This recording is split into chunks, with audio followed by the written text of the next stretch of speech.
Jumla ya vikundi ambavyo viliomba kukopeshwa ni vikundi 216 ambavyo vilikuwa na jumla ya shilingi bilioni 9.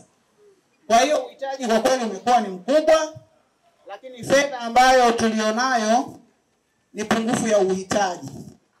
Vikundi 148 viliweza kupitiwa kwa sababu vikundi 60 ndio vilikizi vigezo.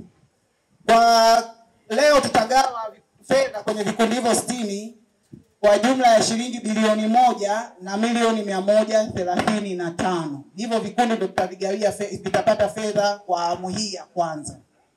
Kati ya vikundi hivyo, vikundi vya wanawake ni 39, vikundi vya vijana ni 17 na watu wenye mahitaji maalum ni vikundi 4. Lakini vile vikundi ambavyo vitakuwa vimebaki na vina sifa na vyenyewe tutaviweka kwenye database yetu. Fedha hizi tukazitumie kama zilivyokusudia.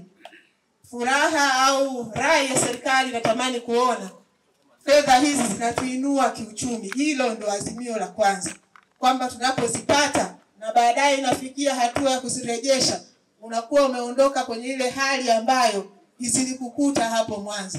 Fedha hizi zitumike kuboresha hali zetu za kiuchumi. Manispaa yetu ya Ilemela katika muda huo wote tumetenga bilioni 1 milioni 135,500.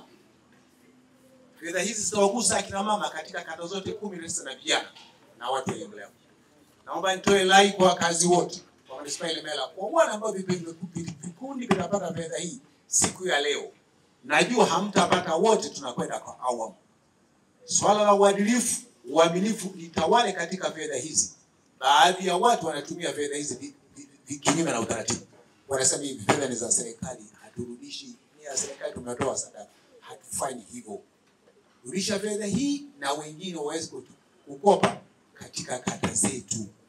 Sisi tuliobaki kupata huu mkopo, hebu tukawa mabalozi wa kuwasemea vizuri serikali jamani. Serikali inajali sana watu wake. Najua hapa ambao wanatangaza vibaya kule, lakini sisi ambao tumefika na kushuhudia, hebu tukae mfano kuisaidia serikali jamani.